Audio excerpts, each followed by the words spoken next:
All right, so I think we can probably get started now. Hi, everyone. Thank you for joining us tonight for this workshop on creating a childcare collective. My name is Erica, and I am joined by my colleagues, Gabrielle and Lily. We are designers from J5 Design, and we collaborate on socially focused projects with the United Way of Calgary and area through the Social Impact Lab. We create products, services, and experiences that address social issues. Right now, one of our key focus areas is helping families through creating equitable access to high quality, affordable, and flexible childcare. Our intention in putting this workshop together is to show that there are alternative ways to access childcare and for Calgary families to support one another in a safe way during this time. Collectives were popular in Calgary in the past. We've chatted with people who have been a part of these collectives, and they really emphasize the value of the community support that they received in giving them freedom and also in helping them build relationships in their community through coming together around a common goal. We've seen groups working in Vancouver, Montreal, Detroit, and New York. This particular workshop was adapted from a workshop by the AOC organizing base in New York, New York. We can see that families are stressed about what's happening with going back to school, and this is an opportunity to think about what you can do now to prepare for the fall. Our research has shown that community-based childcare solutions work best, and you can't get much more community-based than a collective. You may have heard on the news about families pooling money together to hire tutors for their specific groups of children called learning pods. This is not what we're talking about tonight. Rather, this workshop is about families coming together to help each other out and giving each other the gift of a break or respite for a few hours at a time. This is also not the only concept that we at the lab are currently exploring, so stay tuned to learn more about our larger childcare project. If you have any questions, put them in the Q&A box and I will answer them throughout the remainder of the workshop. Whenever you're ready to complete the next step and create a childcare collective, visit j5.com/childcarecollective and click I'm in. This will connect you to a network of parents helping parents and give you access to resources to help you start a collective in your community. Thanks, Erica. So what is a childcare collective? You might have heard them be referred to as a babysitting swap, but it's when a group of parents or guardians, about 5 to 10 of them, come together to help each other out. It's all about this concept of mutual aid, not charity. So as a parent, I do something to help someone in the group out, and in exchange, someone else does something to help me out. In these collectives, parents or adults can exchange services with each other, which can include childcare, tutoring support, or maybe even translation support, or maybe even leading recreational activities like taking children out for a walk in the park.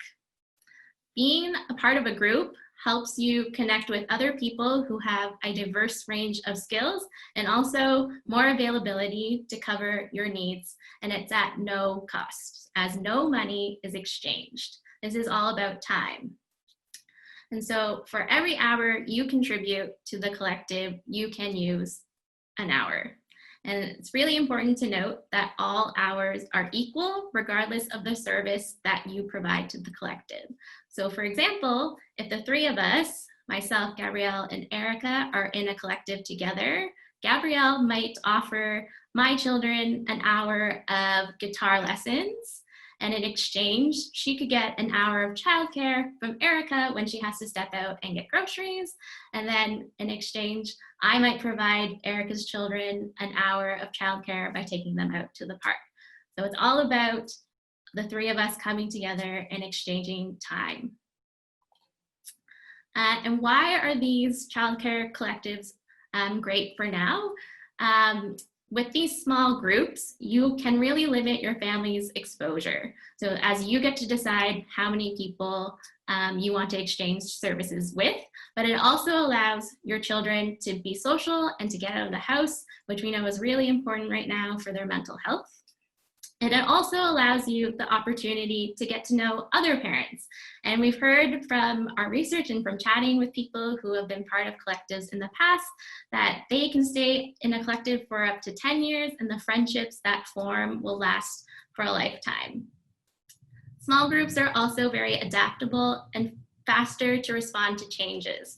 So for example, if you have an errand that comes up and you need someone to cover off childcare while you go to the grocery store or pharmacy, it's easier to find that within a small group.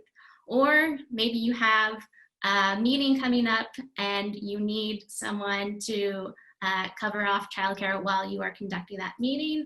Again, it's something that's easier to coordinate within a small group that's working together around this common goal of supporting each other and supporting children. So there are 3 steps around how you can get started, and those are finding other families, making a plan, and trying it out. So the first step is to talk to people about joining a collective, and it's maybe people that you know in the community and trust. So for example, someone who's in your child's class, maybe it's someone that you see at the community hub often, or maybe it's families that you see around as you walk in your neighborhood, or maybe you're part of a parent committee or sports activity, and there are some families there that you can reach out to.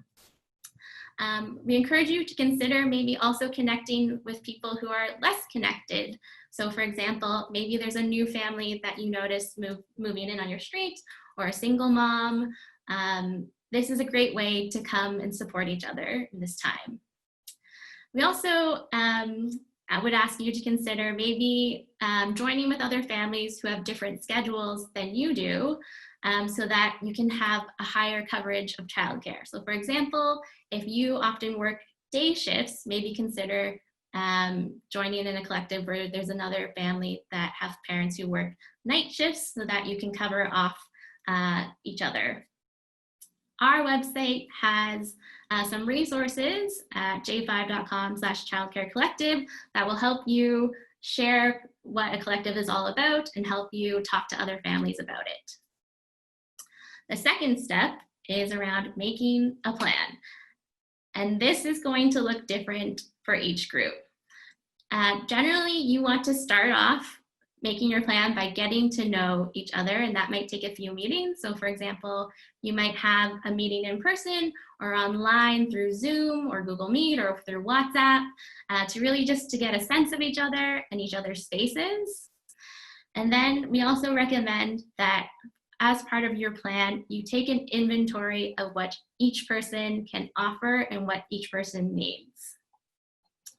We also recommend that you establish some rules around how you're going to organize your collective, and some rules about things that you will or will not do. So an example of a rule could be that it's every family's responsibility or every parent's responsibility to supply their own children with food to take with them. We also recommend that you choose one person to manage and keep track of organizing things. So that one person could, for example, help set up a meeting, organize and keep track of hours are exchanged, and that manager role can be switched every so often, so it doesn't always rely on one person. We also recommend that you have a system in place to help you keep track of the hours that you exchange. So that can be something physical, like we've heard parents using poker chips, for example, to represent 1 hour of service exchange. Or you can do something digital, like using a Google Doc or a spreadsheet, or you can just use pen and paper. And again, there are resources on our website to help you make a plan. And then one last thing that I would say in addition for when you're planning is to really keep safety practices and guidelines in mind to ensure that everyone agrees on how to keep each other safe and how to keep each other's children safe. And Gabrielle will talk about some recommendations later on. And the third step after finding other families, making a plan, is to test it out. So start just exchanging services and see how things go. It's not going to be perfect the first time around, and that's why we say that it's really important for families and parents to meet frequently and talk to each other about what's working well and what's not working well. And you can make these meetings really fun. We've heard parents get together once a month over coffee or tea or maybe some wine. And then sometimes during these meetings, the parents will do a fun activity together. And it's just a great way for parents to socialize and get a break themselves.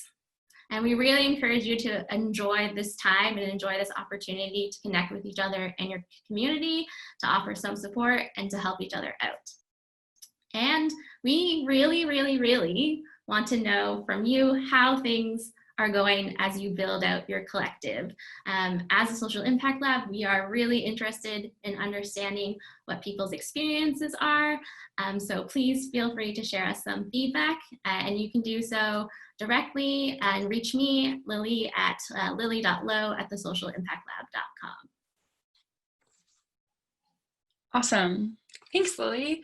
So I'm Gabrielle, and as we know, it's really important to keep everyone's safety as a top priority, especially right now. And so that's why we think it's super important to have a really honest discussion with the other people who are going to be in your collective about safety, so that you can all be on the same page and approach this together. There are a couple things that kind of came through in our research as things you might want to talk about with your collective. For example, how are you going to routinely clean surfaces and encourage and ensure that kids are hand washing and sanitizing to make sure that we're not spreading germs around? Allergies and medications are also an important one. How are you going to make sure that everyone is aware of any allergies that exist in the group, medications that kids need to take, and how are we going to make sure that we know where those medications are when we need them? It's also really important to consider your space from a child's perspective to ensure that it is childproof, that there's nothing laying around that they might get into that they shouldn't. And it can actually be really valuable to literally look at your space from their perspective. So get down low, see if there are things near the floor that are within reach of little hands that you might not notice from your adult perspective.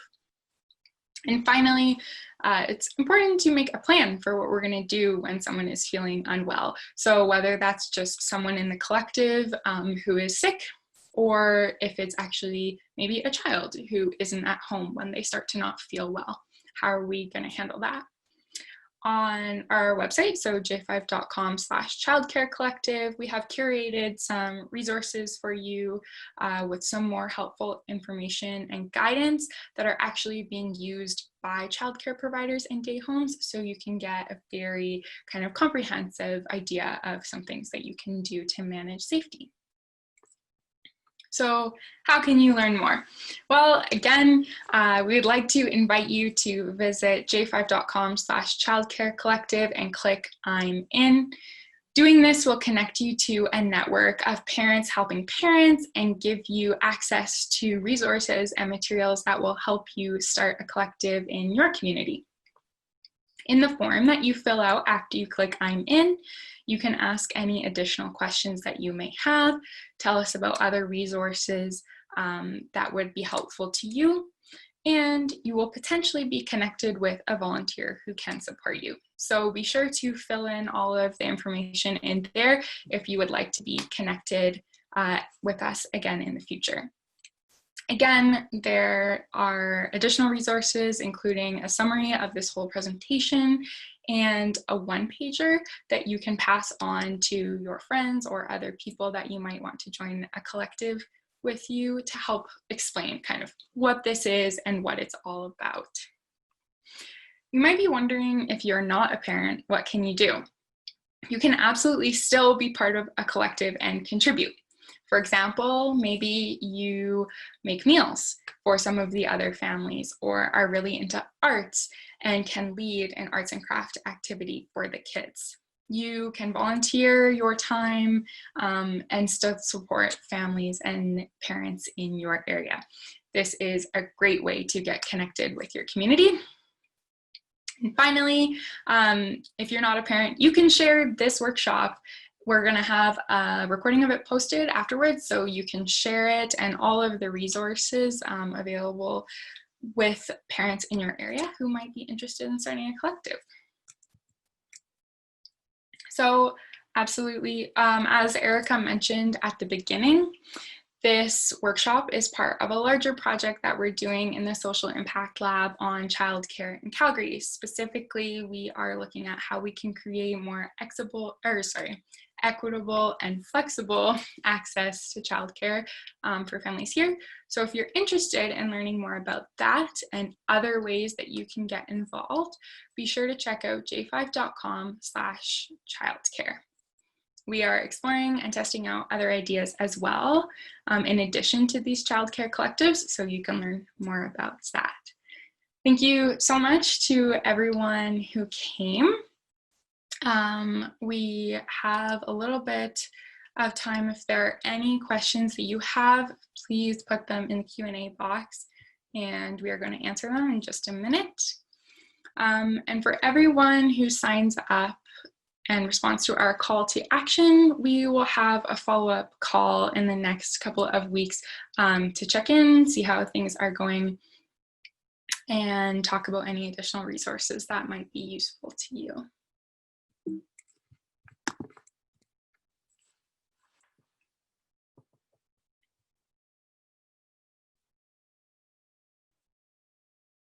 All right, Erica, do you want to answer? All right, diving into a couple of the questions that we got here. One of the questions that we were asked is, has this approach been used for full-time childcare as a replacement for daycare or day home? I think what we are suggesting right now is primarily for respite services, but absolutely it can be used on a permanent basis if you can find people whose schedules allow for that type of swapping. The challenge, of course, is finding people who have similar childcare needs to you, but with opposite hours.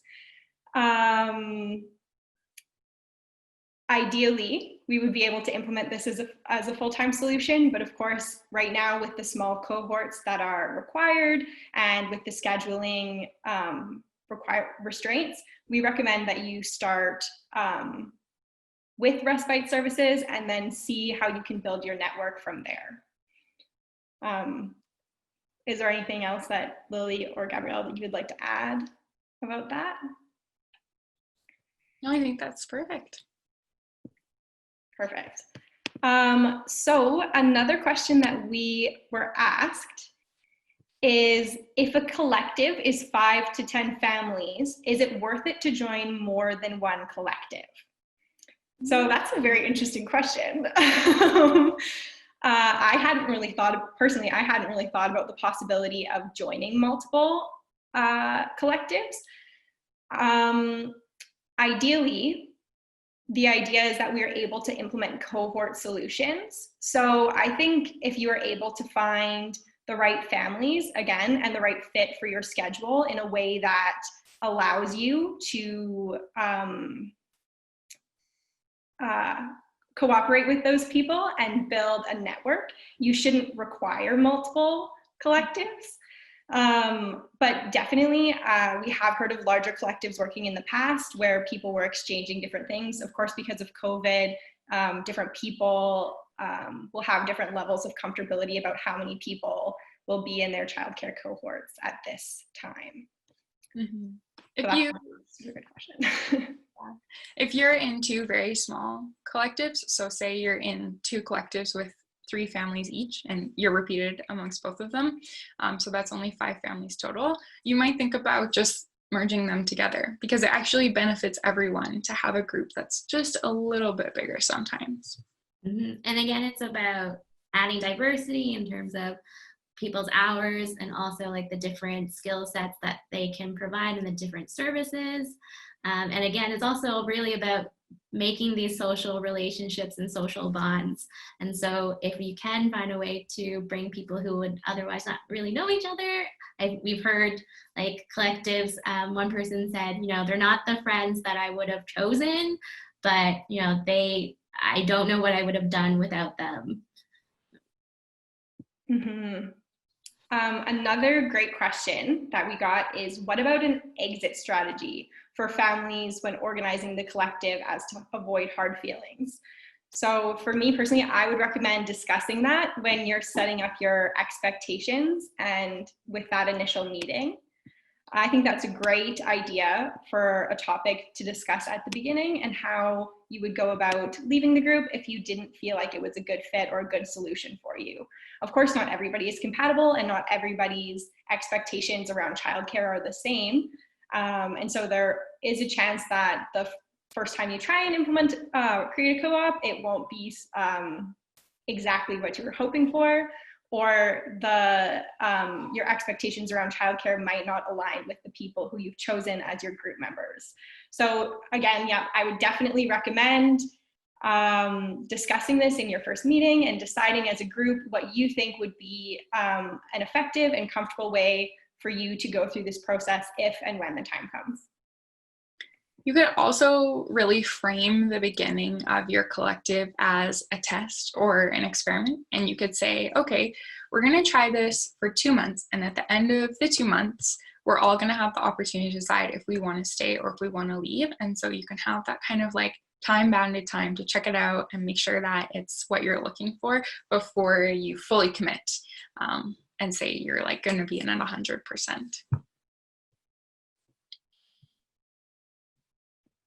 Absolutely. And then we also got a question about age limits, asking if there was a particular age limit about around children who can join collectives. And again, that is all going to depend on the norms of the group. So there is no definite age limit for collectives for sure.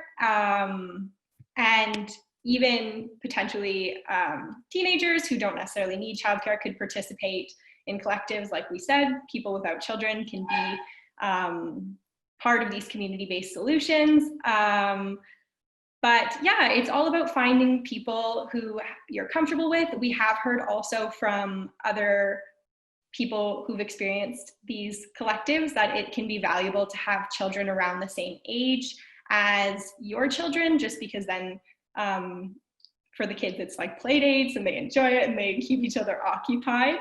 But of course, like we've been saying, that's going to depend on, the particular group and your guys' operating principles that you set out at the beginning. For sure. We also heard a really awesome story about kids who made friends, like long-term friends from the collective and the other families that were in there. So it can be a super enriching and fun experience for the kids, especially if there are people kind of around a similar age to them. Awesome.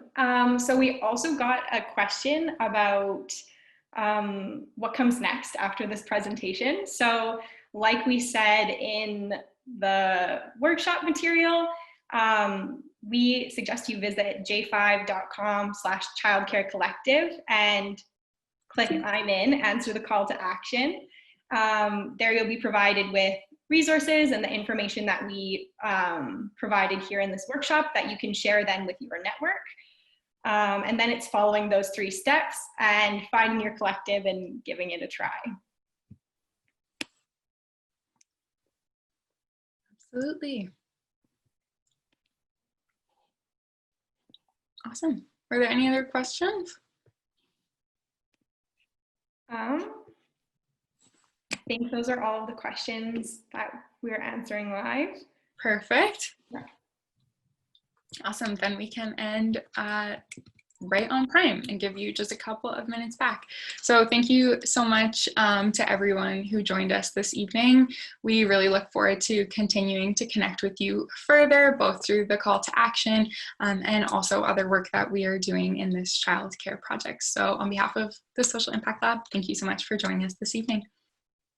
Thanks, everyone. Have a good night. Thank you. Bye.